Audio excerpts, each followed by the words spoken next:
வந்திருக்கும் வணக்கம், வணக்கம். நண்பர்கள் அனைவரையும் குவியத்தின் சார்பாக வருக வருக என்று வரவேற்கின்றோம். இன்றைக்கு நாம் ஆவலுடன் எதிர்பார்த்துக் கொண்டிருப்பது ஒரு கேள்வியும் கேள்விக்கான பதிலும்.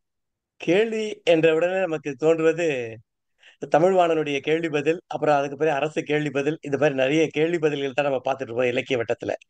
ஆனா நம்ம வாட்ஸ்அப் இதுல கலக்கிறவர் கேள்விக்காரங்கிற பெயர்ல உள்ள சந்திரசேகரன். அவருடைய உண்மையான பெயர் சுப்பிரமணியம் சந்திரசேகரங்கிறது அவருடைய ப்ரொஃபைல பார்த்த போதுதான் தெரிஞ்சது. அவருடைய கேள்விக்காரங்கிறதா எனக்கு ஞாபகம் இருந்தபடியே சுப்பிரமணியன் சந்திரசேகர்ங்கிற பேர் திருப்பி திருப்பி சொல்லி சொல்லி பார்த்துக்க வேண்டியதா இருந்தது.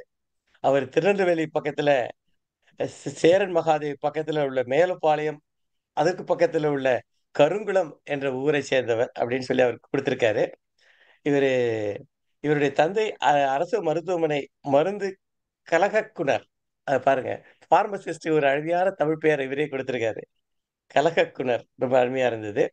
அதற்கு பிறகு மதுரையில இருந்திருக்கிறாரு. அதற்கு பிறகு பம்பாயில இருந்திருக்காரு.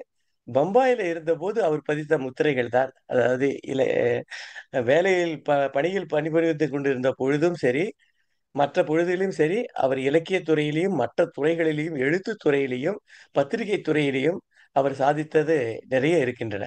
அதை பற்றி நாம் தெரிந்து கொள்ள வேண்டும் என்பதற்காகத்தான் இன்றைக்கு அவருடைய வாழ்க்கையில் ஒரு திசை மாறிய விதவை என்கிற தலைப்பில் அவர் பற்றி சொல்வதற்காக இருந்தோம். அந்த மிதவை என்ன என்பதையும், எப்படி திசை மாறியது என்பதை பற்றியும் சந்திரசேகரன் அவர்கள் விளக்குவார்கள். அவருடைய முக்கியமான ஒரு பங்கு என்று நான் கருதுவது இந்த காந்திய பணியில் தன்னை ஐக்கியப்படுத்திக் கொண்டதுதான். நம்ம காந்திய ஒரு மினி சீரிஸ் ஒண்ணு ஆரம்பிச்சோம், 5 வாரங்கள். அதிலும் இவர் கலந்து பேசிக் கொண்டிருக்க வேண்டியிருந்தது. ஆனால் தவிர்க்க முடியாத சில காரணத்தினால் அவர் அந்த கூட்டத்தில் பேச இயலவில்லை. ஆனா காந்திய நெறியில் ரொம்பவும் ஈடுபாடு கொண்டவர். புதன்கிழமை நடக்கும் டக்கர் பாபா வித்யாலயத்தில் நடக்கும் அந்த காந்திய நிகழ்ச்சிகளில் நிறைய நிகழ்ச்சிகள் இவர் கலந்து கொண்டு அதற்கு ஆர்கனைசராகவும் இருந்து வந்து வரக்கூடிய ஒரு மிகவும் பொறுப்பான மனிதர். அவர் இன்றைக்கு நமது குவியத்தில் நம்முடன் பேசுவதற்காக வந்திருப்பது மிகவும் மகிழ்ச்சியும் பெருமையும் தருகிறது. சந்திரசேகர் சார், ஒரு 40 நிமிடம், 35 40 நிமிடம் பேசுங்க. பிறகு நாங்கள் எல்லாம் உங்களை கேள்விக்காரருக்கு கேள்விகள் கேட்பதற்காக நாங்களும் தயாராக இருக்கின்றோம். அதை கேட்டுவிட்டு பிறகு நம்ம ஒலிச்சு தரத்தோட இன்றைய நிகழ்ச்சியை நிறைவு செய்யலாம். திரு சந்திரசேகரன் அவர்கள். நான் சுப்பிரமணியம் சந்திரசேகரன், கேள்விக்காரன். அநேகமாக அழகிய சிங்கருடைய குரூப் முழுசும் நான் கேள்விக்காரன் தான். அப்படி அறியப்படுவதிலும் எனக்கு மிகவும் மகிழ்ச்சி. அது எனக்கு மிகவும் பிடித்த ஒரு துணைவு. அந்த பேரே நான் இலக்கியிடமிருந்தும், அதாவது திட்டு கிருஷ்ணமூர்த்தி சார் கெஸ்ட் லைப்ரரி அவரிடம். கேக்குதா? கெஸ்ட் லைப்ரரி மீட்டிங் நான் நடத்துற மீட்டிங்க. கேக்குதா சொல்லுங்க. ப்ளீஸ்? அதை அந்த கேக்குது, சொல்லுங்க. கேள்வி, அந்த புனை பெயரே நான் ஜிட்டு கிருஷ்ணமூர்த்தி சாரிடமிருந்தும் பெரியாரிடமிருந்தும் பெற்றுக்கொண்டேன் என்று சொல்லலாம். எதையும் கேள்வி கேட்டு நிறைவேற்றி. வினோபாவும் அதை ரொம்ப சொல்லுவாரு. ஜிக்ஞாசு, அறிவு பசி உள்ளவன் கேள்வி கேட்டுக்கொண்டே இருப்பான் என்று வினோபா அவர்கள் சொல்லுவார்கள். காந்தியை விட வினோபாவுக்கு, எங்களுக்கு காந்தி ரொம்ப ஒரு விருப்பமான ஒரு ஆளுமை தான் வினோபா தான். காந்தியே வியந்த ஆளுமை வந்து வினோபா. வினோபா பற்றி அதிகம் தெரிவதில்லை, அது ஒரு தனி டாபிக். இது ட்ரேடு சம்பந்தமாக என்னை பேச பணித்திருக்கிறார்கள். நான் அதைத்தான் கவனம் செலுத்த வேண்டும். நான் காந்தி, வினோபா, மகாதேவ் தேசாய் எல்லோர் பற்றியும் என்னால் பேச முடியும் ஆர்வத்துடன். இருந்தாலும் இன்று முழுக்க முழுக்க என்னுடைய தொழில் சார்ந்த என்னுடைய அனுபவங்களை 40 நிமிடங்களுக்குள்ள மேன நான் வந்து 35க்குள்ளேயே சுருக்கணும். அதனால அது களத்துக்குள்ளேயே டைரக்டா போயிடுறேன். தமிழ்நாட்டில் தென் மாவட்டத்திலிருந்து வந்தவன் நான். என்னுடைய தூத்துக்குடி துறைமுகம் கூட நான் பார்த்ததில்லை. திருச்செந்தூரில் இருந்து பக்கத்தில் இருந்த தூத்துக்குடி துறைமுகத்தை கூட நான் பார்த்ததில்லை. இருந்தாலும் எனக்கு கடவுள் கொடுத்த ஒரு ஓப்பனிங் மைதானம் வந்து, பெரிய கிரவுண்ட் வந்து மும்பை போர்ட். அது 1981 கடவுளுடைய சுத்தமாக என் நண்பன் ஒருவன், ஹரிஹர சுப்பிரமணியன் என்ற என்னுடைய கர்ணன், என் வாழ்வை காத்தவன், என்னுடைய துரியன் என்று சொல்லலாம்.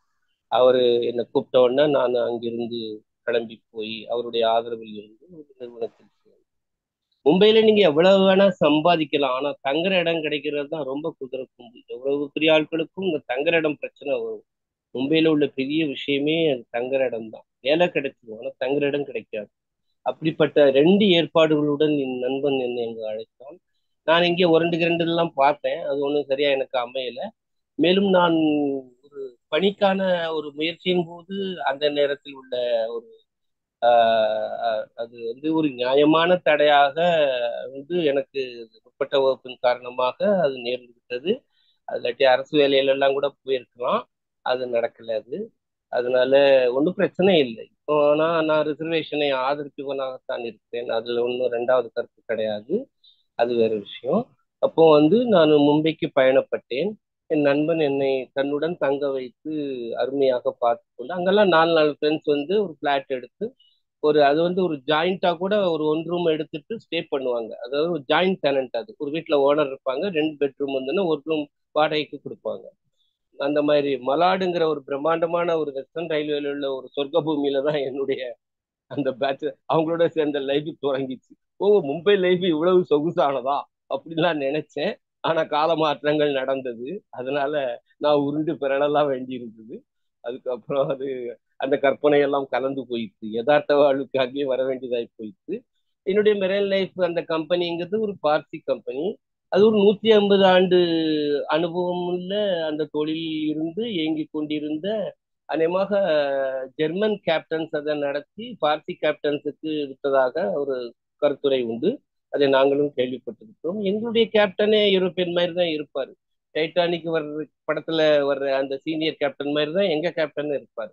அவங்க எல்லாம் பார்சி வகுப்புல ஆகாஷ்ங்கிற பேர்ல உள்ளவங்க. எல்லாம் எங்க குடும்பத்துல, எங்க ஃபேமிலி குடும்பத்துல, எங்க கம்பெனி குடும்பத்துல 3 ஆகாஷ். எல்லாம் எஸ்பி ஆகா, பிஎஸ் ஆகா அப்படிலாம் ஆகான்னு சொல்லுவோம். சீனியர் ஆகா, ஜூனியர் ஆகான்னு தான் சொல்லுவோம். பார்சி வகுப்புடைய பேரு. எல்லாருமே மெரைன் கேப்டன்ஸ். அவங்க அவங்க நடத்திய கம்பெனி. அதுல ஒரு தமிழ் சார் வந்து டைரக்டரா இருந்தனால தமிழ் பையங்களை அந்த கிரவுண்ட் ஒர்க்கு ரெப்யூட் பண்ணார். அது ஒரு பெரிய, அந்த சாரை நினைச்சு பார்க்கணும். அவருடைய கருணையில தான் நாங்கள் தமிழ் மக்கள்லாம் அந்த கம்பெனியை என்டர் பண்ண முடிஞ்சது. அது பெல்லாடு எஸ்டேட்ல இருந்தது. பெல்லாடு எஸ்டேட்டுங்கிறது ஓல்டு மும்பையினுடைய போர்ட்டு ஒட்டியுள்ள ஒரு அற்புதமான ஒரு அமைதியான சூழல் உள்ள பெரிய பெரிய ஷிப்பிங் அலுவலகங்கள்லாம் உள்ள ஒரு பகுதி. அதுல ஒரு பழைய கமானி பில்டிங் இன்னைக்கு இருக்கு. கல் கட்டடம், நம்ம கலெக்டர் ஆஃபீஸ் எல்லாம் இருக்கிற மாதிரி இருக்கும். அதுல செகண்ட் ஃப்ளோர்ல இந்த கம்பெனி இயங்குச்சு.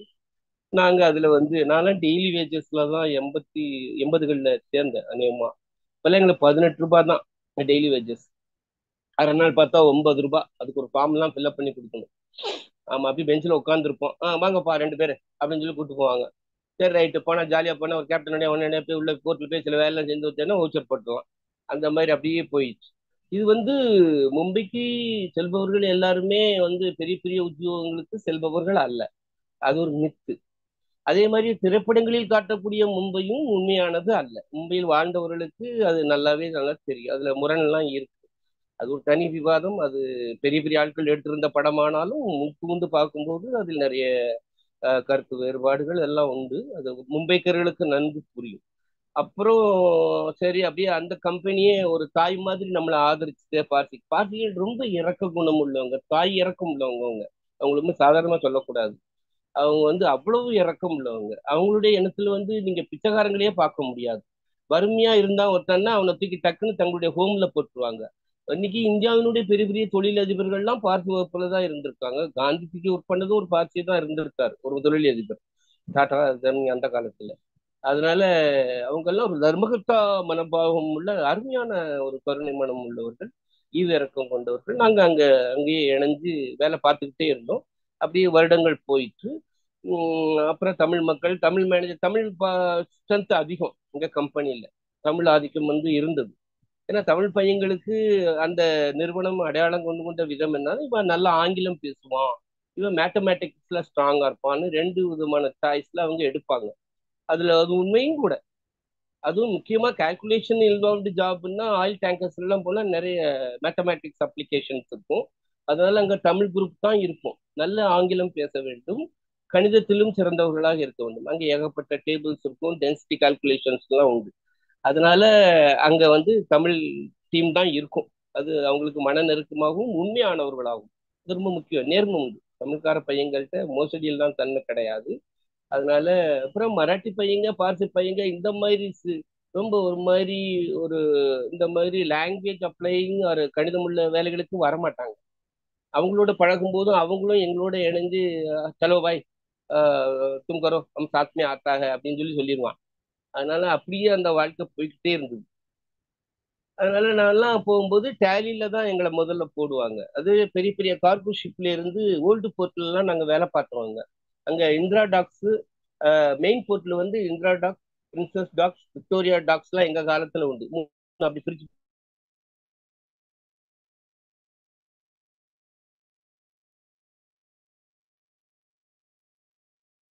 சார் பிரேக் ஆகுது சந்திரசேகர், கேட்கல. வாட் இஸ் என்ன ப்ராப்ளமா? இப்ப என்னுடைய கேக்குது, சொல்லுங்க. மைக் ஆனா இருக்க. இப்ப ஓகே. நடுவில் பிரேக் ஆச்சு. நாங்க உண்மையிலேயே இதுல இந்த வேலைக்கு வந்த இளம் வயதுக்காரர்கள் வந்து பேச்சுலர்ஸா தான் இருப்போம். ஆனா சேர்ந்து சேர்ந்து இருப்போம். சேர்ந்து சேர்ந்து சேர்ந்து செட்டா தான் போவோம். அதனால எங்களுக்கு அந்த நேரத்துல ஆதரவு அளித்தது என்றால் மும்பை போர்ட்ரஸுடைய கேன்டீன்ஸ். அந்த கேன்டீன்ஸ் எங்களுடைய உணவகங்கள். அது உள்ள அம்மா உணவகங்கள் மாதிரி அந்த மாதிரி அதுல எல்லாமே எங்களுடைய பட்ஜெட்டுக்கு தக்கன எல்லாமே கிடைக்கும். அது ஒரு பெரிய இன்னைக்கும் நாங்க நினைத்து பார்த்து நன்றியோடு நினைத்து பார்க்க வேண்டிய ஒன்று. மும்பை போர்ட்ரஸ் நடத்திய கேன்டீன்கள். அங்க பாவு சல்மா ஏதாவது சாதம் வச்சிருப்பான், இல்ல பிரெட் வச்சிருப்பான், அவங்களுடைய பாஷையில உள்ளதுதான் இருக்கும். ஆனா அது வயிற்று பசிக்கு எங்களுக்கு மிகுந்த ஒரு ஒரு ஒரு ஒரு பெரு உணவாக இருந்திருக்கிறது. அதெல்லாம் நம்ம இன்னைக்கும் மறந்து நான் இவ்வளவு எல்லாம் வயசாயிடுச்சுனாலும் நினைச்சு பார்ப்பேன். அது நிச்சயமாக ஆதரவாக இருந்து பட்ஜெட்டுக்குள்ள எங்களுக்கு முடியும். நாங்க வேலை பார்ப்போம், டேலி எடுக்கணும். அப்பெல்லாம் மாருதி ஜோக்கினுடைய அந்த மெட்டீரியல்ஸ் ஜெனரல் கார்குல ஒரு ஷிப்பா லோட் ஆகும்.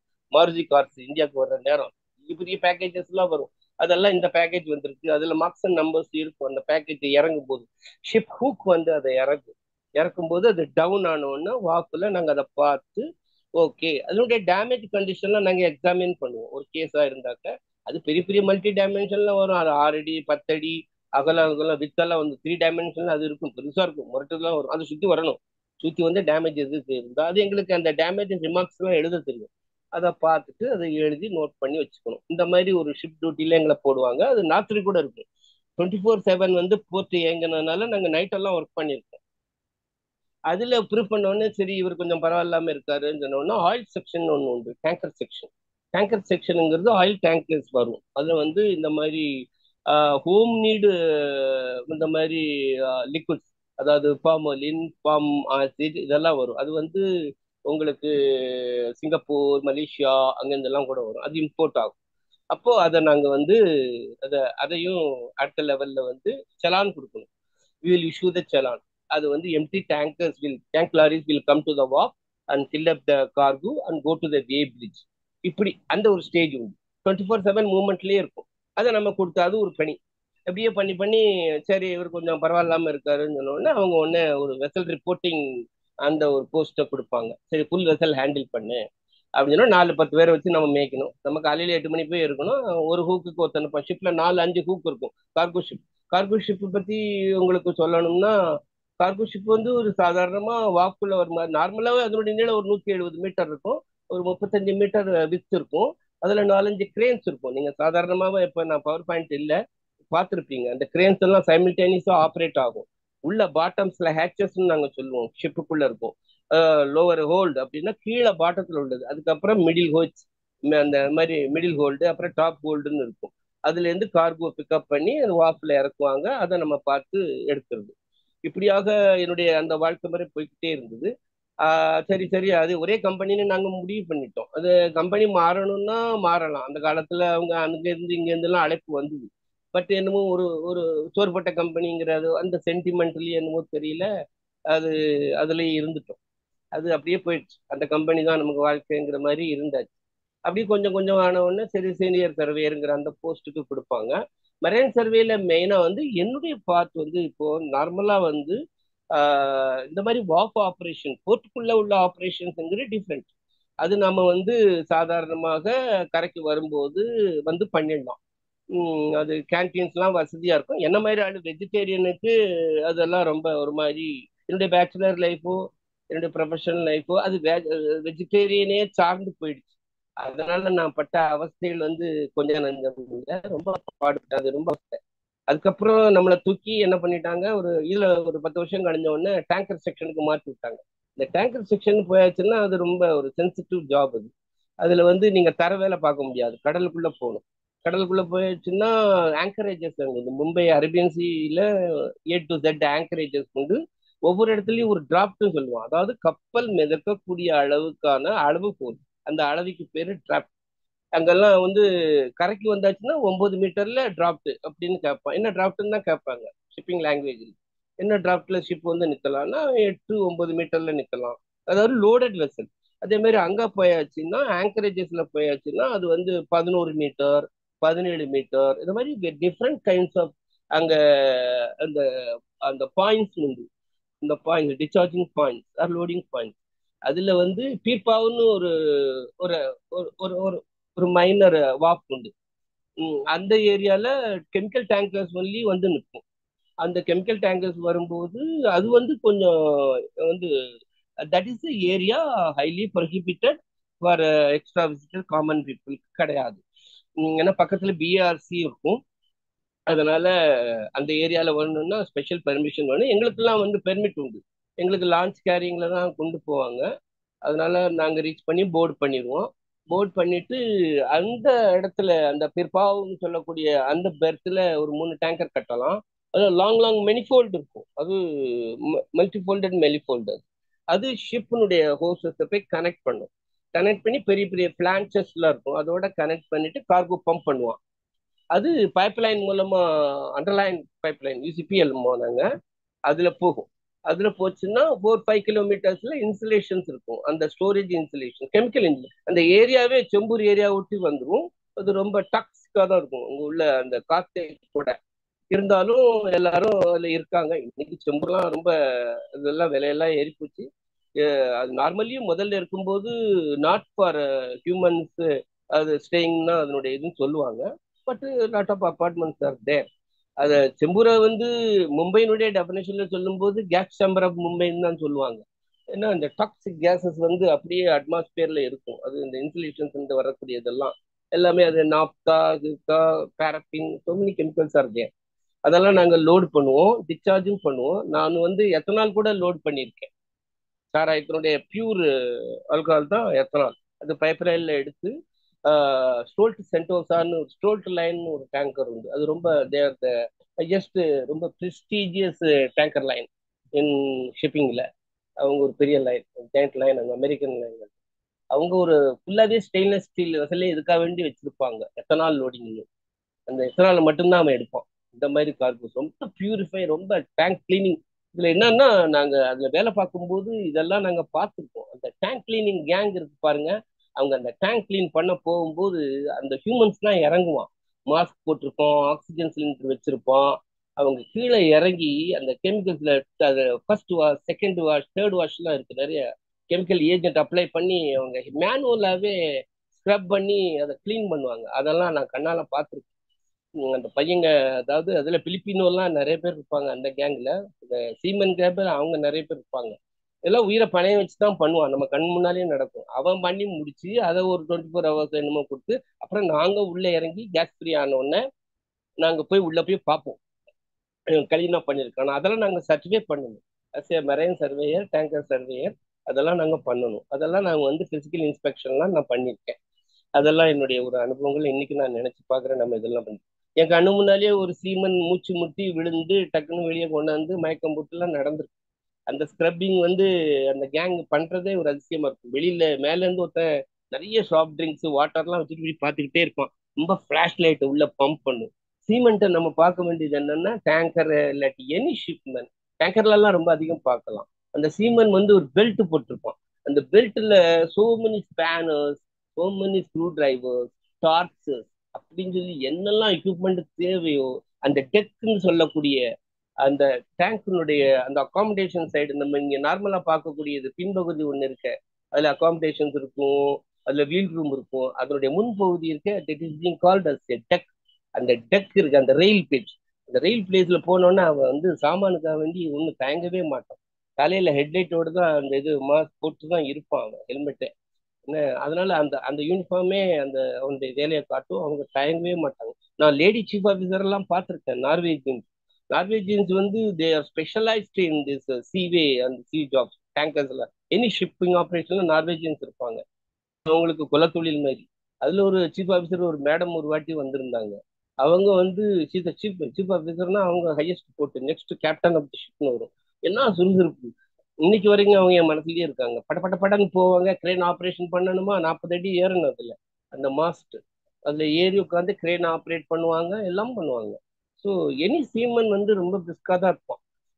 சினிமால நான் வந்து அசிஸ்டன்ட் ஆர்ட் டிபார்ட்மெண்ட்டுக்காரங்களை அந்த சுறுசுறுப்பை நான் பார்த்துருக்கேன். ஷூட்டிங் டயத்துல ஒரு பெரிய டேபிள தூக்கி போடணுமா, யானையத்து கூட தூக்கி போட்டுருவான் ஆர்ட் டிபார்ட்மெண்ட்காரன். அவ்வளவுதான், ஃபீல்டு கிளியர்னு ஒரு வாட்டி டைரக்டர் சொன்னா போதும், பட பட படன்னு ஒர்க் பண்ணுவாங்க. அதே சுறுசுறுப்பை நான் ஷிப்லயும் சீமெண்ட்டை பார்த்துருக்கேன். எவ்ரி திங் அவன் கையிலேயே இருக்கும். சாஃப்ட் ட்ரிங்க் அந்த பாய்லர் சூட்டுன்னு நீங்க பார்க்கக்கூடிய ஒன்று இடத்துல பார்த்துருப்பீங்க. அதை கீழே பாட்டம்ல வந்து ஒரு 2 3 பேக்கெட்ஸ் கொடுத்துருப்பான். அதுல வந்து சாஃப்ட் ட்ரிங்க்ஸ், வாட்டர், இந்த பக்கம் தோல்ல ஒண்ணு கொடுத்துருப்பான், அது டார்ச் எல்லாம் வைக்கிறது. அதனால ஃபுல் equipped தான் இருப்பான் என் சீமன் டெக்ல இருக்கிறவன்.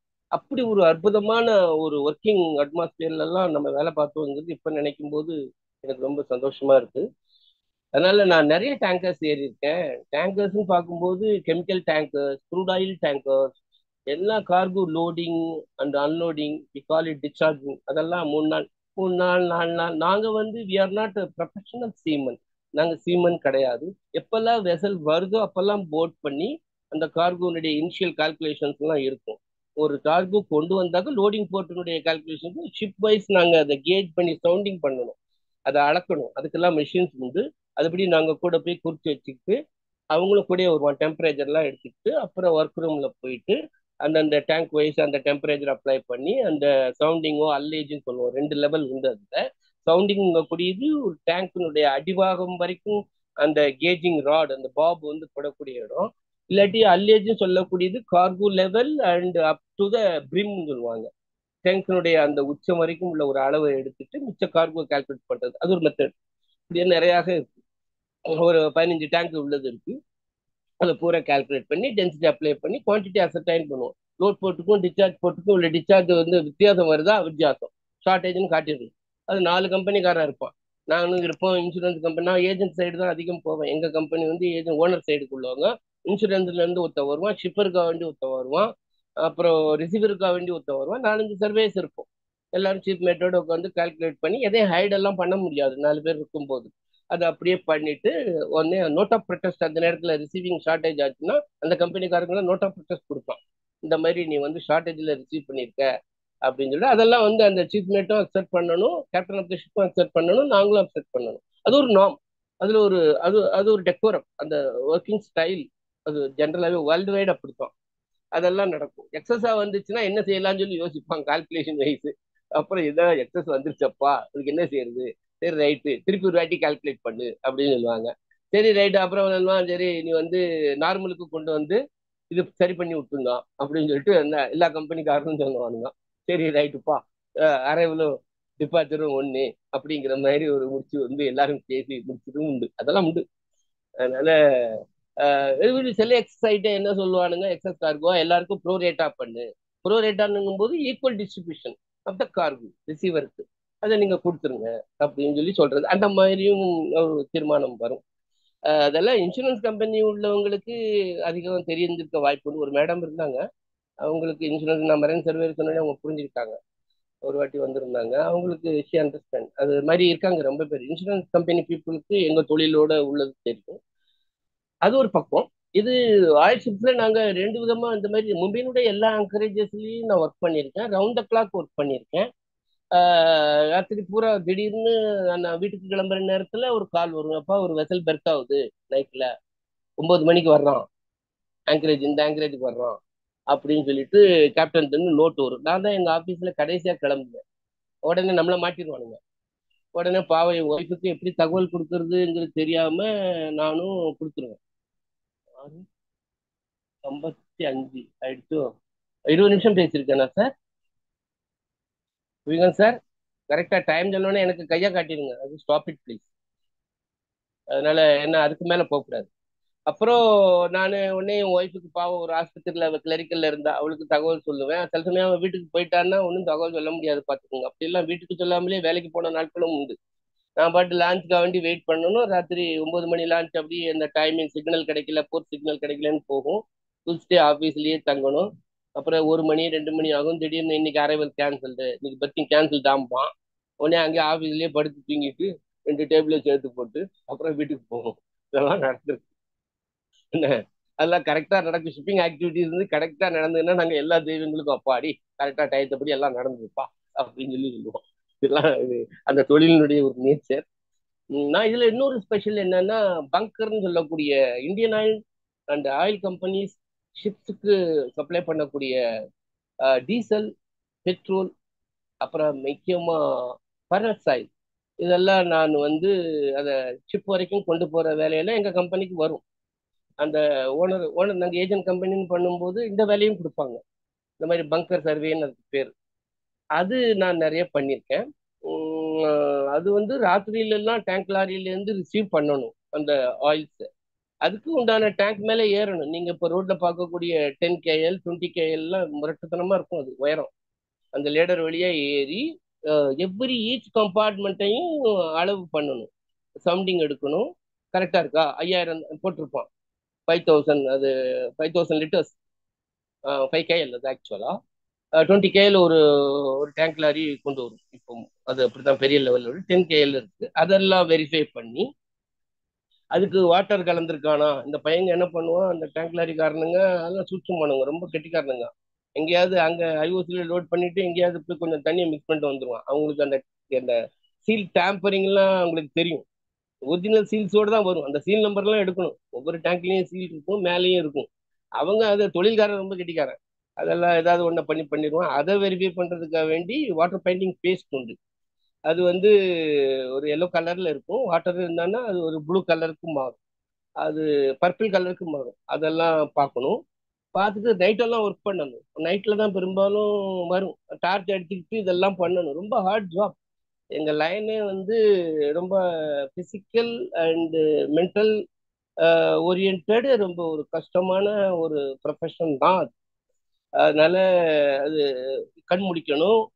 அப்புறம் சாப்பாடு பிரச்சனை, உடம்புனுடைய இது பார்த்துக்கணும். அதெல்லாம் நிறைய நடந்திருக்கு.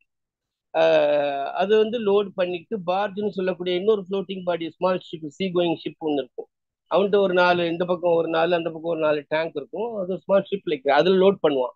இந்த பார்ஜினுடைய இந்த டேங்க் லாரியில வந்ததெல்லாம் அந்த பார்ஜில் எடுத்துட்டு சீனுடைய எந்த ஆங்கரேஜ் இருந்தோ அதுக்கு போகணும். இதை இடையில இவனுக்கு சர்டிஃபிகேட் கொடுக்கணும். ஒவ்வொரு டேங்க் லாரிக்காரனுக்கும் ரிசீவிங் கரெக்டா இருக்குன்னு கொடுக்கணும். அவன்கிட்ட உள்ள கடைசி சொட்டு டீசல் வரைக்கும் எடுக்கணும். அந்த ஷண்டிங் எல்லாம் பண்ணணும், பக்கெட்ல எடுக்கணும். இதெல்லாம் அவனுக்கு ரொம்ப கோவம் வரும். என்னடா இப்படி போட்டு நாக்கு போட்டு நக்குறானே அப்படின்னு. என் மேல எல்லாம் கல்லுல எரிஞ்சிருக்கானுங்க. இவ்வளவு ஒரு ஸ்ட்ரிக்டா இருக்கானே இந்த ஆளுன்னு சொல்லிட்டு நான் மேல செக் பண்ணிட்டு இருப்பேன். டக்குன்னு கல் வந்து விடும்.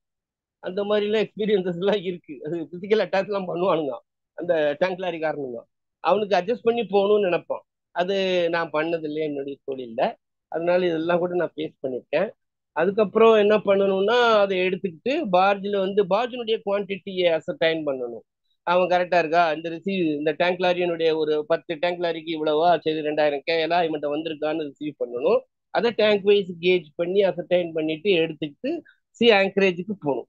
அது அந்த நைட்ல மிட் நைட்ல 1 மணிக்கெல்லாம் அது பாட்டுக்கு அந்த பார்க் மெல்ல லோடட் பார்க் போகும். அது ஒரு நேச்சுரல் போர்ட். மும்பை போர்ட் வந்து டைடு உண்டு. Low tide, high tide. இன்னைக்கும் அப்படித்தான். லோ டைடு ஹை டைடு பார்த்து தான் அவங்களுமே ஆப்ரேட் பண்ணுவாங்க. இல்லாட்டி ஆப்ரேட்டர்ஸ் கஷ்டம். அதனால அந்த லெவலுக்கு வேண்டிய சமயம் டைடுக்கு வேண்டி காத்திருக்க வேண்டியிருக்கும். ஹை டைடு இருக்கும்போது மோஸ்ட்லி இந்த மாதிரி லோடட் இதெல்லாம் வந்து சேல் பண்ணுவான். அப்புறம் ஷிப் ஆங்கரேஜுக்கு போகணும். ஷிப் ஆங்கரேஜ் வந்து ஷிப் அது பாட்டுக்கு ஆன்னு எம்டி வெசலா கூட இருக்கும். அது அது பாட்டுக்கு ஒரு 40 அடி 50 அடியில இருக்கும். அது சைனா வால் மாதிரி. அதுல மங்கி லேடரை போட்டிருப்பான். அந்த பார்ஜ் போய் நிற்கும். அந்த பார்ஜ் நின்ன உடனே நாங்க சிக்னலை வந்து அவனுக்கு ஃபிளாஷ் பண்ணணும். அங்க டியூட்டிக்காரனுக்கு அந்த இன்ஜின் ரூம் காரன் ஒருத்தர் இருப்பான், சீமன். அவன் தான் பங்கர் ரிசீவ் பண்ணுவான்.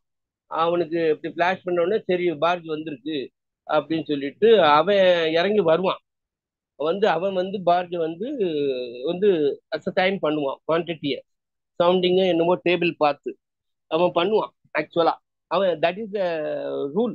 அவன் வந்து பண்ணணும் அப்படின்னு சொல்லிட்டு அவன் வந்து பண்ணுவான். எங்களோட இருந்து லைட் அடிச்சு நைட் ஒர்க் இது அவருக்கு காட்டி அவர் அப்புறம் அந்த பார்ஜுக்குன்னு ஒரு டேபிள் இருக்கும், கலிபிரேட்டட் டேபிள். அதை வால்யூம் எடுத்து அதை டென்சிட்டி அப்ளை பண்ணி அதுக்கு ஒரு குவான்டிட்டி அவன் எடுப்பான். மெட்ரிக் டன் கிடைச்சிருன்னு வைங்க.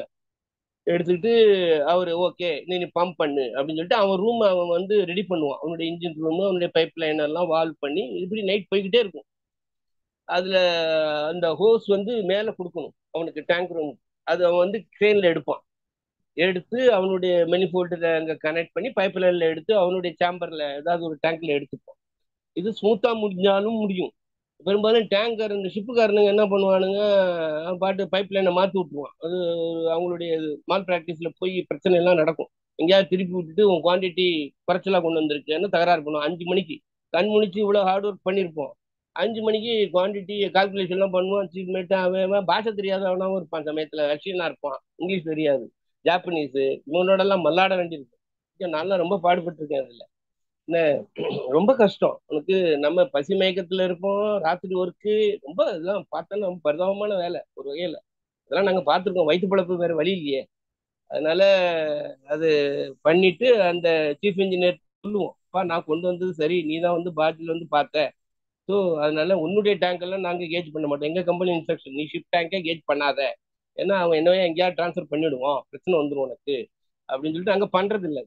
அப்புறம் அந்த சீஃப் மேட்டிட்ட சொல்லி நாங்க சரியான ஆளுங்க தான் சொல்லி பார்ஜ் சூப்பர்வைசரு கேப்டன் எல்லாரும் சொல்லி நீ எப்படி கையெழுத்து போடணும் அப்படின்னு சொல்லி அவனை வேண்டி விரும்பி வாங்கிட்டு வரதுக்குள்ளேயே விடிஞ்சு 8 மணி எல்லாம் ஆயிடும். அப்புறம் லாஞ்சு பிடிச்சி ஷோருக்கு வரணும். என்ன மாதிரி சைவ பூச்சிக்கு ரொம்ப கஷ்டம். அதுல பாட்டில் சில சமயம் சப்பாத்தி கொடுப்பான், தால், ஐயோ தேவாமிர்தமா இருக்கும். இந்த மாதிரி திரும்பும்போது வேலையை நல்லபடியா முடிஞ்சு பாட்டில திருப்பி ஷோருக்கு வரும்போது பசி மயக்கத்துல இருப்போம். வேலை முடிஞ்ச சந்தோஷம் நல்லா முடிஞ்சா இருக்கும், டென்ஷனா முடிஞ்சுன்னா டென்ஷனா இருக்கும். ஆனா பசிக்கு சோறு வேணுமே, அதனால அவன் கொடுப்பான். அந்த பாஜில உள்ள சீமன் அவங்க அப்படி அந்த மூவிங்லயே அவங்க சப்பாத்தி எல்லாம் பண்ணுவானுங்க, தால் எல்லாம் பண்ணுவான். ஒரு பச்சை மிளகாய் கொடுத்துருவான், அது ஒரு பழக்கம் அந்த ஊர்ல. வெங்காயம் பச்சை மிளகாய் தேவை வச்சுருவான். அதை நம்ம எடுத்து கட்டிட்டு ரொம்ப ரொம்ப ஒரு தேவாமிர்தமா இருக்கும் பசி நேரத்துக்கு.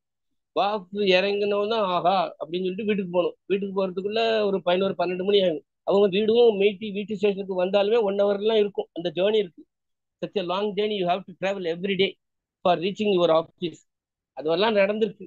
நான் ஒரே ட்ரெஸ்ஸோட இதை விட டீப் சி ஆங்கரேஜ்னு ஒன்று சொல்லுவான். க்ரூட் ஆயிலினுடைய ஆப்ரேஷன் மொத்த பெரிய சூப்பர் டேங்கர் வருவான், பெரிய கடல் திமிங்கலமா இருக்கும். வெளிநாட்டுல இருந்து லெபனான்லாம் வந்து க்ரூடு கொண்டு வருவான், ஸ்பெஷல் க்ரூடு.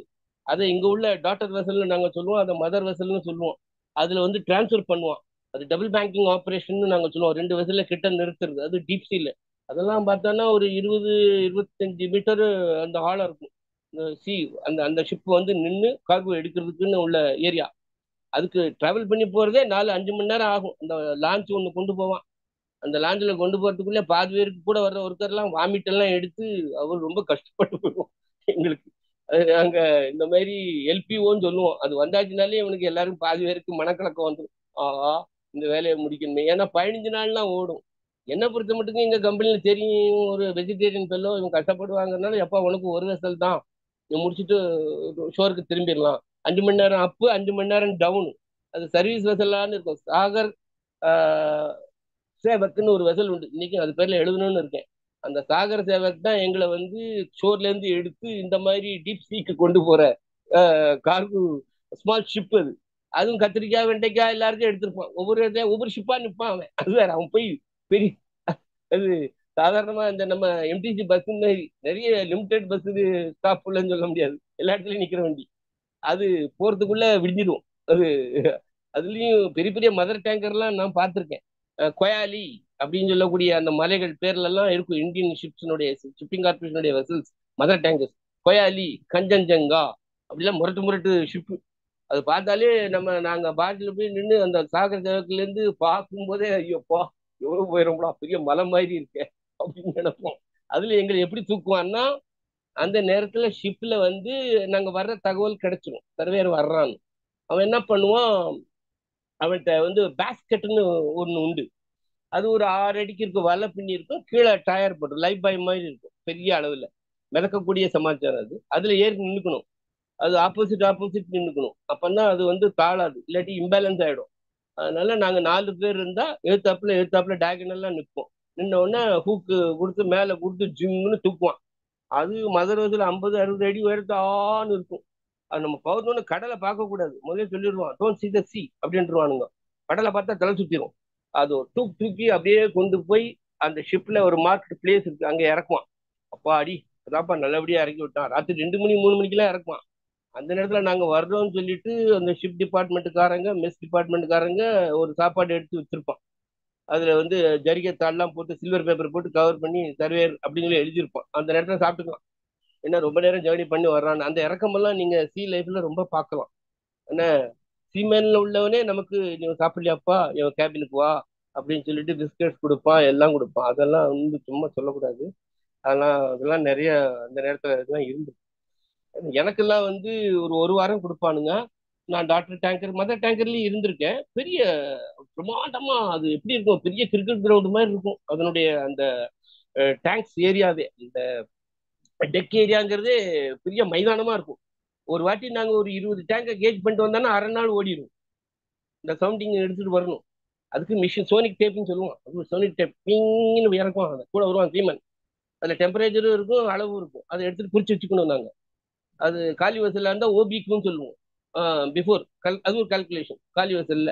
அப்புறம் லோட் ஆன உடனே இப்படி ஒரு கால்குலேஷன் இவ்வளவு குவான்டிட்டி இருக்குன்னு வைங்களேன். அது அது கணக்கு. அது 4 வெதருக்கு சிவி ராமன், ஜவஹர்லால் நேரு, அப்புறம் அப்புறம் பரந்தீர் சக்கரால பிவிசி டேங்கர் செக்ரான், அப்புறம் ஒரு டப்பா தன்சிங் டப்பா, இப்படி எல்லாம் பெரிய பெரிய ஆளுங்க இந்த மிலிட்டரியில இருந்தவங்க. அவங்க பேர்ல எல்லாம் வெசல் இருக்கு.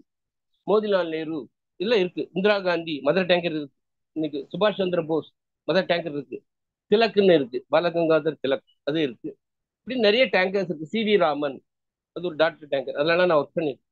அதுல பூரா இந்தியன் கப்பல் போயாச்சுன்னா என்ன மாதிரி ஆளுக்கு பிரச்சனை கிடையாது. ஏதோ சாப்பாடு கீப்பாடு ஓடிடும். அதனால எங்க பசங்க சரிப்பா நீ வரியா ரைட்டு. நாங்க வந்து அவன் வந்து இந்த மாதிரி யூரோப்பியன் டேங்கர்ல அவன் இருந்துப்பான். இந்த மாதிரி என்வி சாப்பிட்ற பசங்க என்ன தூக்கி டாக்டர் டேங்கர்ல போட்டுப்பான். அது நான் ஒரே ட்ரெஸ்ஸோட போய் ஒரு வாட்டி 2 நாள் ஆப்ரேஷன் சொல்லிட்டு ஒரு வாரம் போன நாட்களும் உண்டு. அது ரொம்ப வேடிக்கையா இருக்கும். ஒரே ட்ரெஸ்ல போயிட்டேன். இன்னைக்கு போய் நாளைக்கு இறங்கணும்பா அப்படின்னு சொல்லிட்டாங்க கம்பெனி. சரி பரவாயில்லப்பா, ஒரு நாள் ஆப்ரேஷன் தானே, நம்ம நோஞ்சல வேண்டாம் போயிட்டேன். அது ஆப்ரேஷன் டிலே ஆயிடுச்சுன்னு வைங்க. என்ன ஒரு ட்ரெஸ்ல தான் இருப்பேன். அவன் என்ன பண்ணுவான், அங்க உள்ள தட் வா ஸ்டீவர்ஸ் வந்து என்கிட்ட சொல்லி, ஓஹோ நீங்க ஒரு ட்ரெஸ்ல வந்துட்டீங்களா அப்படின்னு சொல்லிட்டு டவலை கொடுப்பான். டவலை கொடுத்துட்டு டவலை கொடுத்துட்டு நீ என்ன பண்ண, டவலை கட்டிட்டு நான் போய் வாஷிங் மிஷின்ல வாஷ் பண்ணி கொடுக்குறேன்னு சொல்லிட்டு 2 வாட்டி அப்படி வாஷ் பண்ணி கொடுத்து பண்ணான்ட்டு உள்ளே இருப்பேன், கேபின்லயே இருப்பேன். அப்புறம் வாஷ் பண்ணி கொண்டு வந்து கொடுப்பான். அப்புறம் தான் நான் டெக்குக்கு போக முடியும். அப்படியெல்லாம் என்ன அனுசரிச்சு எல்லாம் பண்ணியிருக்காங்க. அப்புறம் ஐயா விட்டா சாமி விட்டா போதும்டா. எப்பவுமே எங்களுக்கு சீ கோயிங் பீப்புளுக்கு என்னன்னா அந்த சாகர் சேவக்குங்கிறது ஒரு மந்திரம் மாதிரி, ஒரு ஆபத் பாண்டர் மாதிரி. அப்பா சாகர் சேவக்கு வர்றான்னு சொல்லி 4 மணிக்கு வர்றான்னு சொல்லுவாங்க. ரொம்ப சந்தோஷமா இருக்கும்.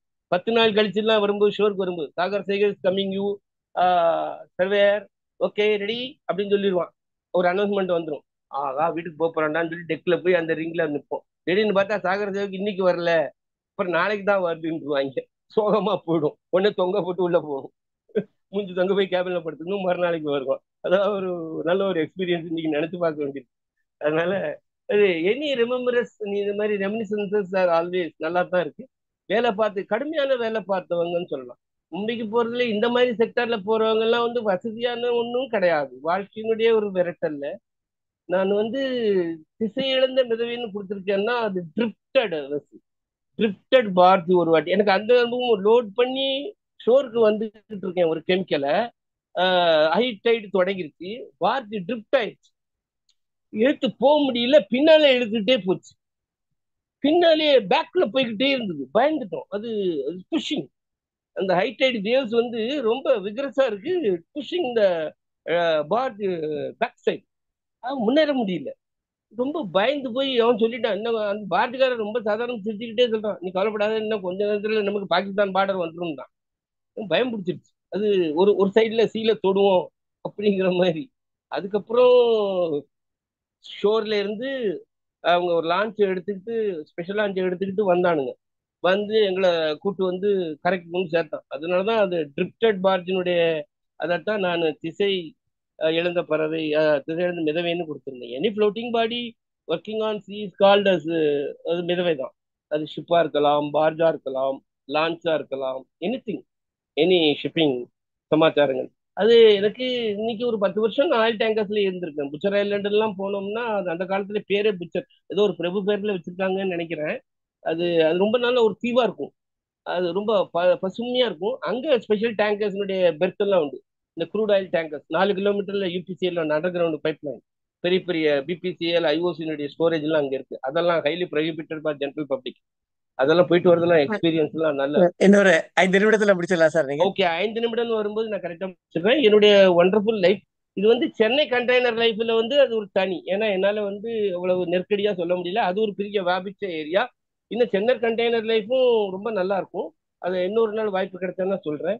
இந்த மாதிரி என்னுடைய சென்னை அரபியன் சீனுடைய எக்ஸ்பீரியன்ஸஸ் பகிர கிடைச்சதுக்கு எல்லோருக்கும் மிக்க நன்றி. இன்னும் சொல்ல நிறைய இருக்கிறது. Thank you very much. எல்லோருக்கும் வணக்கம். நன்றி, நன்றி, நன்றி சந்திரசேகர் சார். இப்ப அதாவது நீங்க சொன்ன இதெல்லாம் கேட்கும்போது இது ஒரு டிஃப்ரெண்ட் ஜேனரா இருக்கு. அதாவது நீங்க சொன்னீங்க இல்லையா, anchorage, berth, ship, cargo, bunker, inflammable liquids, tank, lorries, barge, natural port, high tide, low tide, அப்பா சாகர் சேவா, இவ்வளவு நிறைய டெக்னிக்கல் டேர்ம்ஸ் எல்லாம் நீங்க சொல்லி கேட்கும்போது அப்படியே ஒரு நம்ம மணிரத்னத்தோட நாயகன் படம் பாக்குற மாதிரி ஒரு ஃபீலிங் வேற வருது. அந்த நிலா அது வானத்து மேலே அப்படின்னு சொல்லிட்டு பாட்டு பாடிட்டு போயிட்டு இருப்பாங்க பாம்பே போர்ட்ல அந்த ஏரியாவுல. கிட்டத்தட்ட அது அப்படியே ஒரு சீனை கொண்டு வந்து எங்க கண்ணு முன்னாடி கொண்டு வந்து நிறுத்துறீங்க. இல்ல, இது ரொம்ப ஒரு விஷயம் மட்டும் இன்ட்ரெஸ்டிங்கா நான் இருக்கு. சொல்லிக்கிறேன், சொல்லணும் அவசியம் சார். நான் வாட்டர்ல இருந்து ஸ்ட்ரீம்ல இருந்து நீங்க மும்பை நைட்டு பார்க்கும்போது இலுமினேட்டட் மும்பை இருக்க ரொம்ப அழகா இருக்கும். ஷிப்ல இருந்தோ லான்ச்ல இருந்தோ ரொம்ப அழகா இருக்கும். தட் அந்த அந்த அந்த ஒரு போர்ட்ரேல், அந்த வியூ, அது எனக்கு பார்த்து பார்த்து ரசிச்சிருக்கேன். ரொம்ப நல்லா இருக்கும். அது ப்ளீஸ் அதான் சொல்லணும். நீங்க சொல்லுங்க சார் ப்ளீஸ். அந்த பாம்பே லைஃப் அதுவும் பர்டிகுலர்லி அந்த போர்ட் சம்பந்தப்பட்ட லைஃப்பை பத்தி எல்லாம் நீங்க எக்ஸ்பிளைன் பண்ணும்போது நம்ம மக்கள் ஒவ்வொருத்தரும் டிஃப்ரெண்ட் ஜேர்னல்ல இருந்து வந்திருக்கிறாங்க. லைக் இப்போ சதுர் பூஜன் வந்து அட்வர்டைசிங்ல இருந்திருக்காரு. நிறைய நல்ல ஆசிரியர்கள் இங்க இருக்கிறாங்க. நம்ம பாவேசுல இருந்து கிரிஜா, பானுமதி, வெங்கடேஸ்வரன், இந்த மாதிரி நிறைய பேர் டீச்சிங் ப்ரொஃபஷன் இருக்காங்க. நம்ம சாய் கணேசன் ஐஎஸ்ஆர்ஓல இருந்திருக்காரு. நாகேந்திர பாரதி மாதிரி பேங்கர் அஸ் வெல் அஸ் ஐடில இருந்திருக்காங்க. பெரும்பாலான கிருபா நாங்கெல்லாம் பேங்கர்ஸ். ஸோ ஒவ்வொருத்தரும் அவங்களுடைய பழைய வாழ்க்கையை பத்தி, அதாவது நம்ம பூர்வாசிரம வாழ்க்கையை பத்தி யோசிச்சு பார்த்தோம்னா கொஞ்சம் இன்ட்ரெஸ்டிங்கா தான் இருக்கும். அதுல நிறைய இன்ட்ரெஸ்டிங் திங்ஸ் இப்போ நீங்க சொன்னதை போல அதில் உள்ள ஆக்குபேஷனல் ஹசார்ட்ஸும் சரி, அதில் உள்ள இன்ட்ரெஸ்டிங் ஆஸ்பெக்ட்ஸும் நிறைய நம்மளால கவர் பண்ண முடியும். இதை பார்க்கும்போது நம்ம நம்ம ஆர்த்தர் ஹெய்லியோடைய நாவல்கள் தான் ஞாபகம் வருது. ஏர்போர்ட், ஃபைனல் டயக்னோசிஸ், ஹோட்டல் அப்படின்னு ஒவ்வொரு ஜேனரை பத்தியும் அவர் தனித்தனியா எழுதியிருப்பாரு. நிச்சயமா உங்களுக்குள்ள அந்த ரிச் எக்ஸ்பீரியன்ஸை வச்சுட்டு டெக்னிக்கல் இன்ட்ரெஸ்டோட நீங்க ஒரு அதை பேஸா ஒரு களமா வச்சு ஒரு கதையா எழுத முடியும். லைக் பாலகுமாரன் இரும்பு குதிரைகள்னு ஒண்ணு எழுதினாரு, அந்த டிரைவர், அந்த லாரி, அதை பத்தி எல்லாம். அத மாதிரி நீங்க போர்ட்டு அதை பேஸா வச்சு நீங்க எழுதிங்கன்னா உங்களை விட ஒரு ஆத்தென்டிக்கா எழுதக்கூடிய ஒருத்தர் யாரும் இருக்க முடியாது. ரொம்ப நல்லா இருக்கும். நம்ம இந்த மாதிரி ஒரு ஜேர்னர் கூட திங்க் பண்ணலாம். ஒவ்வொருத்தரும் அவங்கவுங்களுடைய பழைய ஜேர்னர்ல இந்த கட்டுக்கிற மாதிரி பழைய வாழ்க்கையை போறதுக்கு நமக்கு எல்லாருக்குமே இன்ட்ரெஸ்டிங்கா இருக்கும்.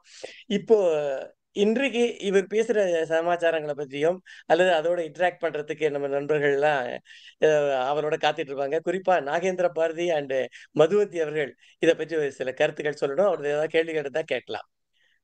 நாகேந்திர பாரதி சார் நீங்க ஃபர்ஸ்ட், அடுத்தது மதுவந்தி. ரொம்ப நன்றி சுந்தரம் சார். வணக்கம் கேள்விக்காரன் சார். ஆ அற்புதமான அனுபவம், ரொம்ப திகிலான அனுபவமும் கூட. அதை நீங்க சொன்ன முறையும் விறுவிறுப்பா ரொம்ப அருமையா அமைஞ்சிருந்துச்சு. அந்த கடலுக்குள்ளே நாங்களும் போயிட்ட மாதிரி ஒரு ஃபீலிங் கிடைச்சு. அந்த கண்டெய்னர்ல போயிட்டு அந்த சர்வேயரா அந்த வேலை பார்த்து அந்த ஒரே வேஷ்டியோட 2 நாள் இருந்து டவலோட இருந்து இப்படியெல்லாம் இருந்த ஒரு அனுபவங்களை வந்து ரொம்ப விறுவிறுப்பா சொன்னீங்க. ரொம்ப ரொம்ப கடினமான ஒர்க்கு தான் அந்த ஷிப்பிங்ல போயிட்டு அந்த ஆரம்ப காலத்துல இருந்து நீங்க கொஞ்சம் கொஞ்சமா முன்னேறி வந்த அந்த வாழ்க்கை வந்து மிகப்பெரிய அனுபவம், மிக சுவையான அனுபவம், ரொம்ப கடினமான அனுபவம். அது நம்ம சுந்தரா சார் சொன்ன மாதிரி நீங்க அது ஒரு இரும்பு குதிரைகள் மாதிரி இதையும் வந்து நீங்க ஒரு கதையா எழுதலாம். கதையா எழுதி இல்ல தொடரா கூட முதல்ல கொஞ்சம் கொஞ்சமா கதை புயல் எழுதுனீங்கன்னா கூட திருப்பி அதை அப்படியே ஒரு கதையா போடலாம். சின்ன சின்ன தொகுப்பா போட்டீங்கன்னா அது ஒரு கதை மாதிரியும் வரும். இல்ல கட்டுரை மாதிரி எழுதுறது தான் நம்ம கலைபுதியதுல ஒரு எவரி வீக்கோ இல்லை எவரி டேயோ சின்ன சின்ன துணுக்குகளா அதை பத்தி ஒரு பக்கம் 2 பக்கத்துல போட்டீங்கன்னா பின்னால் அதை தொகுத்து நீங்க அந்த உங்களுடைய இந்த ஷிப்பிங் கார்பரேஷன் கப்பல் வாழ்க்கையை பற்றி சொல்றது ரொம்ப பிரமாதமா இருக்கும். அந்த அந்த அனுபவங்கள் வந்து இங்க வந்திருக்கிறவங்க தவிர இன்னும் மற்ற நண்பர்களும் இல்ல, இதுல என்னன்னா நம்ம ம், மக்களுக்கு எஸ்சிஐ மட்டும்தான் தெரியுது. ஒரு போர்ட்னா போர்ட்ரஸ் மட்டும்தான் தெரியுது. ம். போர்ட்ரஸ்ங்கிறதுல நூத்துக்கணக்கான கம்பெனிகள் இயங்குது. அப்புறம் எஸ்சிஐ மட்டும் ஷிப்பிங் கம்பெனி கிடையாது. Lot of ship owners, lot of fleets are there. பெரிய பெரிய கம்பெனி மர்ஸ்க் இருக்கான், நிறைய இருக்கு, ஸ்டோல்ட் இருக்காங்க, நிறைய இருக்காங்க.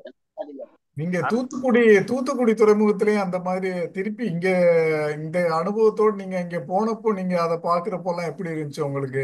ஏன்னா தூத்துக்குடியின் port factory, to be frank with you, இன்னும் இன்டர்வியூ எனக்கு தெரியாது, அதனுடைய ஆப்பர்ச்சுனிட்டி அமையல. வெளியில இருந்து எக்ஸ்டர்னல் லுக் பார்த்துருக்கேன். வெசலுடைய பெர்த்திங் ஃபெசிலிட்டிஸ்ல இப்போ ஹைடெக் போர்ட் ஆயிடுச்சு. அது என் ஃப்ரெண்ட் அங்கதான் ஒரு கம்பெனில ஜெனரல் மேனேஜரா இருக்காரு.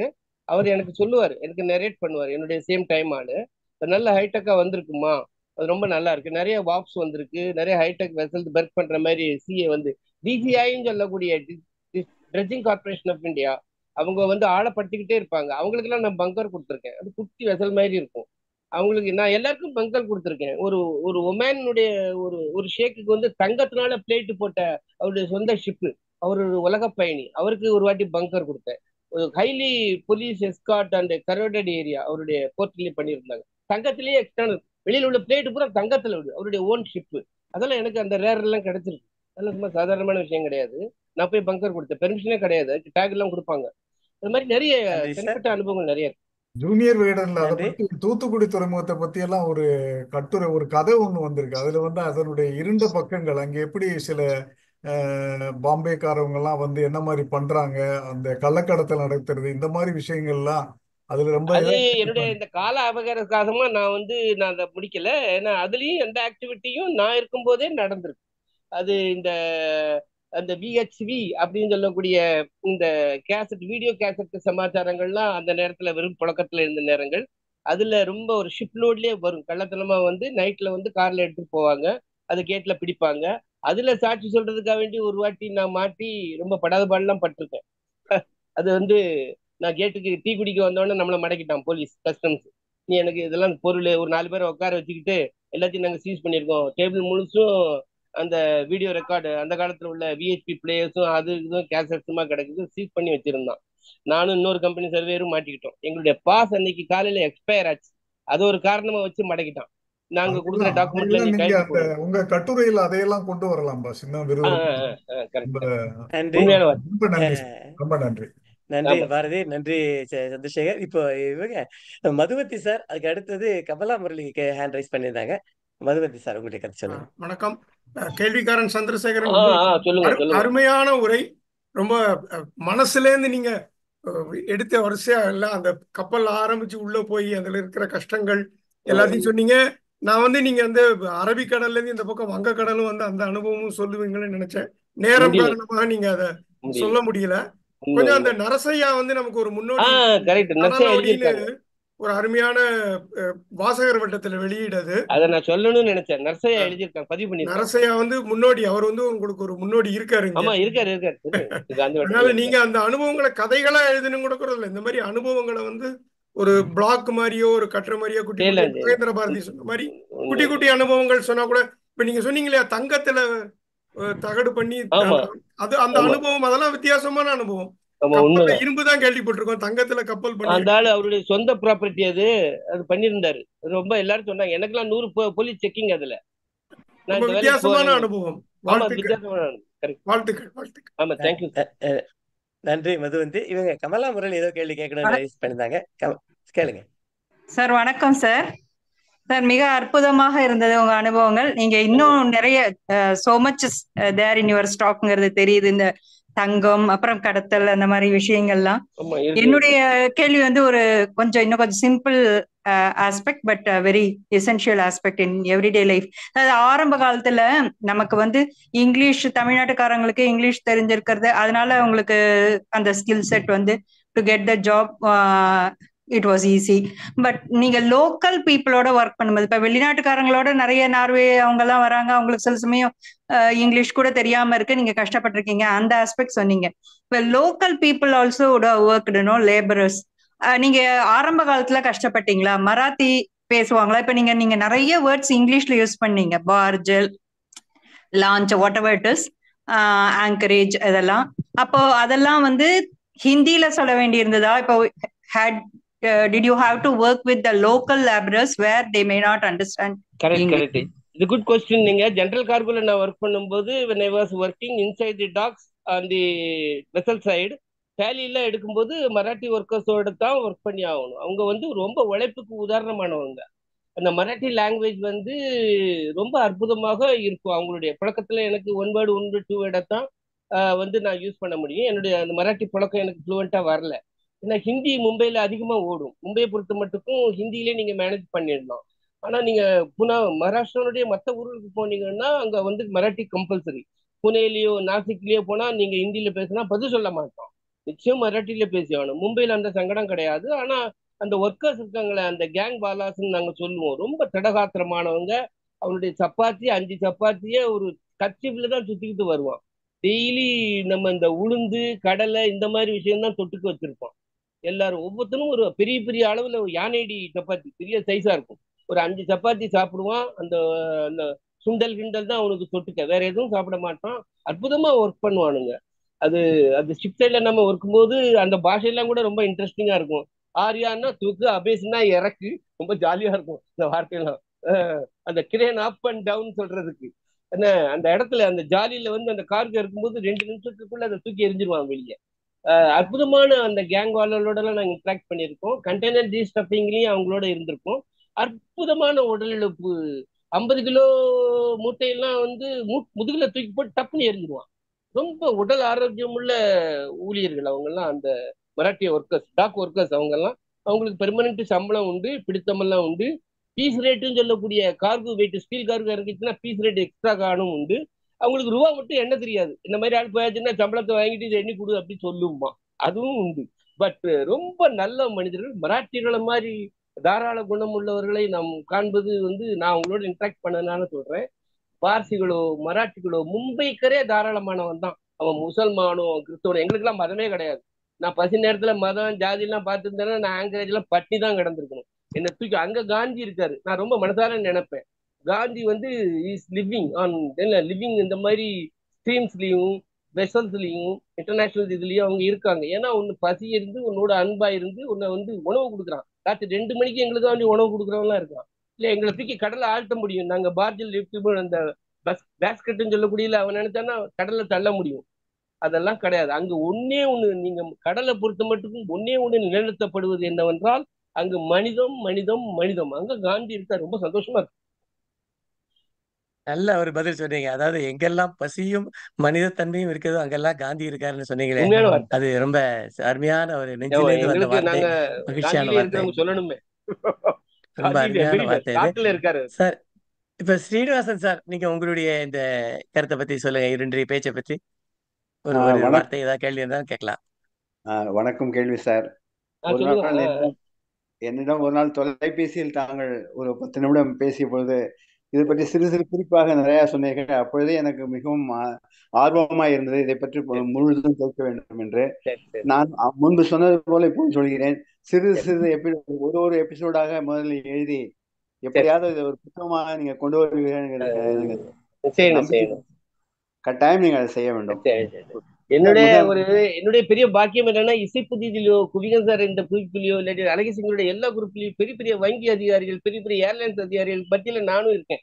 அது எனக்கு ரொம்ப சந்தோஷமா இருக்கும். அதனாலதான் நான் ஒதுங்கி இருந்துருவேன். ஏன்னா நம்ம சாதாரண பிரைவேட் தொழில இருந்து இந்த மாதிரி செக்டர்ல இருந்து வந்தவங்க எல்லாருமே ஒரு பெரிய ஒரு அங்கீகாரம் உள்ள வேலைகள்ல இருந்து வந்துருவோம். இது வந்து வெளியே தெரியாத துறை. அவங்க ஆர்வமா என்கிட்ட கேட்டாங்களே, அது பெரிய விஷயம். நான் எல்லோருக்கும் மிகவும் கடன்பட்டிருக்கிறேன்.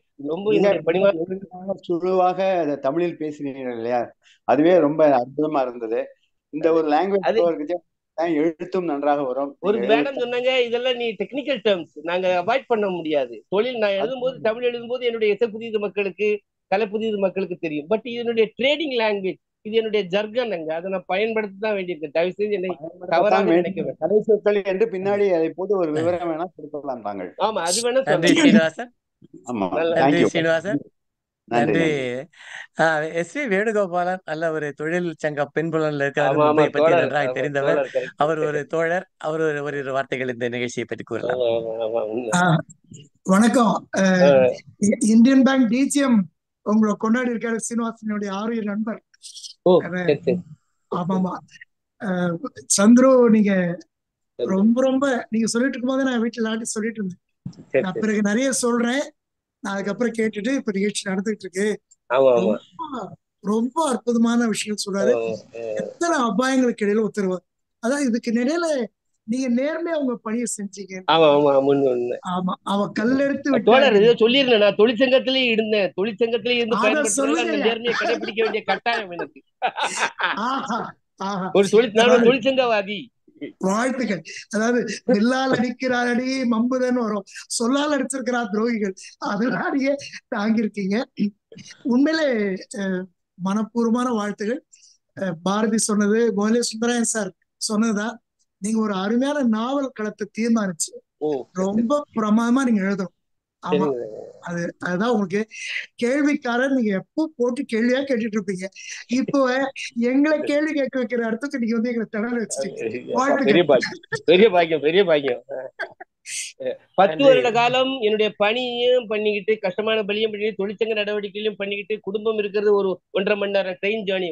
அதெல்லாம் நான் மேனேஜ் பண்ணியிருக்கேன். அதோட இலக்கிய பணி, இதோட இலக்கிய பாலம் நடத்தி சயன் தமிழ்ச்சங்கத்துல போய் பேசுறது, கூடுறது, சம்திங் என்னுடைய வாழ்க்கையை நான் பயனுள்ளதா வாழ்ந்திருக்கேன்னு சந்தோஷமா இருக்கு. என்ன பார்த்துட்டு டிவி ஞாபகம் வந்து உங்களுக்கு. நன்றி. தேங்க்யூ. ரொம்ப அருமையான கருத்துக்கள் எல்லாம் எக்ஸ்சேஞ்ச் பண்ணிருக்காங்க. சுகன்யா மேடம், அவங்க I think she is one of the organisers நினைக்கிறேன், இசை புத்தி இதுல. அவங்க நீங்க ஒரு வார்த்தை சொல்ல முடிஞ்சதுன்னா சந்தோஷமா இருக்கும். Sukanya. Yes sir. Sir actually எனக்கு இந்த எக்ஸ்பீரியன்ஸ் ரொம்ப புதுசா இருக்கு. பிகாஸ் நான் இப்பதான் ஒருத்தர் ஷிப்ல ஒர்க் பண்ணினதோட கம்ப்ளீட் எக்ஸ்பீரியன்ஸை வந்து நான் கேள்விப்படுறேன். முன்னாடி எங்க ஃபேமிலியில ஒருத்தர் இருக்கார், பட் அவ்வளவு தூரத்துக்கு நான் அவர்கிட்ட பேசினது இல்ல. இவ்வளவு தூரத்துக்கு இந்த இவ்வளவு ரிஸ்க் இருக்கும் இந்த ஜாப்ல. அந்த அவங்களோட சர்வைவலே நிறைய நேரத்துல கொஸ்டின் மார்க்கா இருக்குங்கிறத வந்து இப்ப நான் கேள்விப்பட்டதுதான் எனக்கே தெரியுது. ஸோ அதெல்லாம் பாக்குறச்சு நிஜமா இந்த மாதிரி எக்ஸ்பீரியன்சஸ் எல்லாம் கேட்கறச்சு வி ஆர் பிளஸ்ட். இங்க இருந்துட்டு வேலை பாக்குறச்சு சில சேலஞ்சஸ் இருக்கு, பட் நாட் டு தட் எக்ஸ்டென்ட்ங்கிறது புரியுது. So thank you very much for this wonderful opportunity. சுகன்யாம்மா, ஒரு விஷயம் என்னன்னா, நாங்கெல்லாம் கடல் கரைக்கு வந்தாது, கப்பல் கரைக்கு வரும்போது ஏறி இறங்கக்கூடியவர்கள். ஒரு 4 நாள் 5 நாள் ஆன் அண்ட் ஆஃப் பீப்புள். ஆனா செயலர் இருக்கான, அவன் வாழ்க்கையை தான் நம்ம கொண்டாடணும். சீமனுடைய வாழ்க்கை கொண்டாடப்பட வேண்டிய ஒன்று. சீமனை பத்தி யாரும் சீரியஸா எடுத்துக்கப்படுங்க. டிக்ரூஸ் கதை எழுதியிருக்காரு, ஆழ்சூழ் உலகு கொற்கைன்னு எழுதியிருக்காரு. அதுல பற்கால எப்படி கப்பல் நடவடிக்கைகள் இருந்து நாவல் எழுதியிருக்காரு. அவரு தூத்துக்குடியில இருக்காரு. நரசையா எங்களுடைய மூதாதி முதல் இருக்காரு. இதெல்லாம் நீங்க சம்பந்தப்பட்டது படிச்சீங்கன்னா, கடல் வாழ் மக்கள், கடல் சம்பந்தப்பட்டவருடைய வாழ்க்கை எப்படி இருக்குங்கிறது நம்ம தெரிஞ்சுக்கணும். நாங்க கரைக்கு வரும்போது ஏறி இறங்கக்கூடியவர், அதுலயும் கஷ்டம் இருக்கு. அதுதான் இந்த மாதிரி பிரைவேட் கம்பெனில வேலை கஞ்சிக்கா வேண்டி போனவங்க தான். அதில் சஃபரிங் இருக்கத்தான் செய்யும். பெரிய பெரிய எக்ஸாம் எல்லாம் எழுதி உனக்கு இந்த பேங்க் கிடைச்சிருக்கு, இந்த புரன்ஸ்ல போய் கையெழுத்து போடு சேர்ந்துக்கோ, அதெல்லாம் கிடையாது. நாங்கள் எங்கள் கஞ்சியை தேடி ஓடியவர்கள். ஸோ அதுல எல்லா சஃபரிங்கும் இருக்கத்தான் செய்யும். என்னுடைய மும்பை வாழ்க்கையை இன்னும் ஒரு பகுதி தான் சொல்லியிருக்கேன். அது ஒரு பெரிய சாகரம் மாதிரி, அரபிக்கடல் மாதிரி நின்றுகிட்டே போகும். இன்னும் சொல்றதுக்கு டைம் இல்லை. எல்லோருக்கும் வணக்கம். உங்களுக்கும் பணிவான வணக்கம் அம்மா. தேங்க்யூ. நன்றி. நிறைவாக வேறு யாரும் இருக்காங்க கேள்வி கேட்பதற்கு? பானுமதி மேடம், பானுமதி இருக்காங்களா? பானுமதி வெங்கடேஸ்வரன், 2 பேர்ல யாராவது ஒருத்தர் கேள்வி கேட்டு இன்னைக்கு நிகழ்ச்சியை நிறைவு செய்யலாம். வணக்கம் சார். கேளுங்க மேடம்.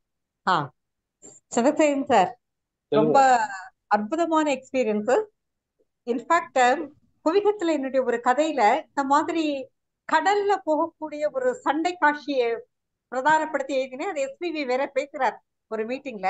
எனக்கு அந்த நினைவுகள் ரொம்ப அதிகமா வந்தது. உங்களுடைய bay of Bengal experiences, Chennai container experiences, அதெல்லாம் கேட்க ஆசையா இருக்கு. நீங்க கொஞ்சம் கொஞ்சமா எல்லாத்தையும் சேர்த்து பகிரலாம். மிக்க நன்றி. நான் மதிக்கக்கூடிய பெருமை இருக்கக்கூடிய கவிஞர் பானுமதி அம்மா, அவங்க சொல்லும்போது எனக்கு சந்தோஷமா இருக்கு. Really I am very privileged to be here from her. Thank you very much அம்மா. Okay, thank you. இப்போ இன்னைக்கு எல்லாருக்கும் நன்றி சொல்றோம். இன்னைக்கு ஒரு புதுச அனுபவங்கள் நம்ம குவிகத்துல சொல்லுவோம், நம்ம வாரத்துக்கு வாரம் வித்தியாசம், அதுதான் குவிகத்தின் அடையாளம். இன்றைக்கு நாம் வித்தியாசமாக பார்த்தது சந்திரசேகர். அவரை நன்றாக தெரிந்தவர், கேள்விக்காரன், இலக்கியம் எல்லாத்திலையும் தன்னுடைய கருத்தை சொல்லக்கூடியவர். ஆனா அவருடைய பின்புலம், அதாவது அவர் சின்ன ஒர்க் பண்ண இடங்கள் எப்படி இருந்தது, அதை பத்தி தெரிஞ்சு வருது மிகவும் இன்ட்ரெஸ்டிங்கா இருக்கு. அதை நம்முடைய பின்புலத்தை ரொம்ப அழகாக சொல்லக்கூடிய சிலர்ல சந்திரசேகர்னு ஒருத்தர். நான் பார்த்த இவரு நம்ம நாகேந்திர பாரதி ஒருத்தர். மற்ற நண்பர்களும் ஒவ்வொருத்தரும் அவங்கள பத்தி அது சிறப்பா சொல்ல முடியும். அதனால இதை பற்றி நம்ம பின்னாடி நிறைய யோசிக்கலாம். ஒவ்வொருத்தர் ஆசிரியர் விருது, சார்ட்டர்ட் அக்கௌண்டன்ட், அவர் சந்திச்ச சவால்கள், ஒவ்வொரு வேலையிலையும் சவால்கள் இருக்கு, கஷ்டங்கள் இருக்கு, இல்லாம இல்ல. பிசிக்கலா கஷ்டங்கள், இப்ப கல்லறிஞ்ச மாதிரி பேங்க்ல உள்ளவங்களுக்கும், பேங்க் மேனேஜருக்கும் அல்லது பேங்க்ல கிளார்க்கா ஒர்க் பண்ணவங்களுக்கும் நிறைய பிரச்சனைகள் வாழ்க்கையில சந்திச்சிருப்பாங்க. ஆசிரியரா இருந்தவங்க எவ்வளவு சந்திச்சிருக்காங்க. இந்த மாதிரி ஒவ்வொருத்தருடைய வாழ்க்கையில இருக்கிற பிரச்சனைகளை பத்தி நாம் பேசுவதற்கு ரொம்ப இன்ட்ரெஸ்டிங்கா இருக்கு. இவை அத்தனையும் நம்ம நண்பர்கள் சொன்னது போல ஒரு கதை வடிவில கொண்டு வரணும். ஏன்னா அதுதான் நம்முடைய எக்ஸ்பீரியன்சஸ் எல்லாம் நம்ம மற்றவங்களுக்கு இப்ப எப்படி நீ சொன்ன ஒரு 40 நிமிடத்தில் நீங்க சொன்னதை போல இது ஒரு 400 பக்கத்திலேயோ அல்லது ஒரு 100 பக்கத்திலேயோ ஒரு கதையாவோ அல்லது ஒரு கட்டுரையாவோ, குறிப்பா கதையா எழுதினா படிப்பதற்கு ஈஸியா இருக்கும். கட்டுரைன்னா அதுல இன்ட்ரெஸ்ட் உள்ளவங்க மட்டும் தான் போவாங்க. ஆனா இது ஒரு கதைக்கு ஊடைய ஜேடி குரிஸோட இது சொன்னீங்க, கொற்கையை பத்தி சொன்னீங்க. அந்த காலத்துல எனக்கு சாண்டிலியனுடைய கடல் புறா தான் ஞாபகம் வரும். கடலை பத்தி எழுதும் போது நீங்க சொன்ன போதெல்லாம் கடல் புறால அந்த கப்பலுடைய அமைப்பு, அதனுடைய எப்படி போர் பண்ணாங்க, எதை பத்தி எப்படி புறா முகப்பு வச்சாரு அப்படிங்கிற பத்தி எல்லாம் எழுதியிருப்பாரு. அது ரொம்ப நல்லா இருக்கும். அதுல சொல்லியிருப்பாரு கப்பலை பத்தி யோஜன் அப்படிங்கிற ஒரு கல்பத்தருன்னு ஒரு புத்தகம் எழுதியிருக்காரு, கப்பல்களுடைய அமைப்புகளை பத்தி எல்லாம் அப்படின்னு சொல்லி குறிப்புகள்லாம் கொடுத்திருப்பாரு. சோ இந்த மாதிரி அதை கதை வடிவில கொண்டு வந்தாதான் மக்கள் மத்தியில அதிகமா போய் சேரும் அப்படிங்கிறது என்னுடைய தாழ்மையான அபிப்பிராயம். சந்திரசேகரன் அவர்களுக்கு நம்ம குழுவின் சார்பாக ஒரு வேண்டுகோள் விடுக்கிறோம். உங்களுடைய அனுபவங்களை வைத்துக்கொண்டு ஒரு சிறப்பான ஒரு நாவலை எழுதினால் அது நிச்சயமாக இந்த சாகித்ய அகாடமிக்கு போகக்கூடிய அளவுக்கு தரம் உள்ளதாக நீங்கள் அமைக்க முடியும் என்ற நம்பிக்கை எங்களுக்கு இருக்கிறது. அதை முயலுங்கள். குவியத்திற்கு வேணா நீங்க தொடர்ந்து மாதம் மாதம் ஒரு கட்டுரை ஒரு கதையாவே அதை எழுத ஆரம்பிக்கலாம். பின்னாடி ஒரு புத்தகமா விரியும் அப்படிங்கிற ஒரு இதை உங்கள்கிட்ட சொல்லிட்டு இந்த நிகழ்ச்சியை இத்துடன் நிறைவு செய்கின்றோம். மிக்க நன்றி சந்திரசேகரன் அவர்களுக்கும் கேட்டுக்கொண்ட நண்பர்களுக்கும். இப்போ அடுத்த வாரம் என்ன கேள்வி அப்படிங்கிறதுதான் கேள்விக்காரன் கேட்டப்புறம் அடுத்த வாரத்துல ஒரு முக்கியமான கேள்வி இப்போ நம்ம முன்னாடி நிக்குது. எல்லா விஷயங்களுக்கும் நம்ம கருத்தை சொல்றது அவசியமா? ஃபேஸ்புக்கு, வலைத்தளம் போன்ற எல்லாத்திலுமே நம்மளை பத்தி எல்லா விஷயங்களையும் பகிர்ந்து கொள்வது சரியா, தவறா, அவசியமா? எல்லாத்துக்கும் நம்ம ஒரு கமெண்ட் சொல்லிட்டு இருக்கோம். சும்மா யாராவது ஒருத்தர் ரோட்ல போனாலும் அவர் கீழே விழுந்தா, அட கீழே விழுந்துட்டாருயா, அட அவர் ஏன் இப்படி நடக்கிறாரு, அவர் இப்படி நடந்திருக்கணும் அப்படின்னு நம்ம ஒரு கமெண்ட் சொல்லிட்டு இருக்கோம்.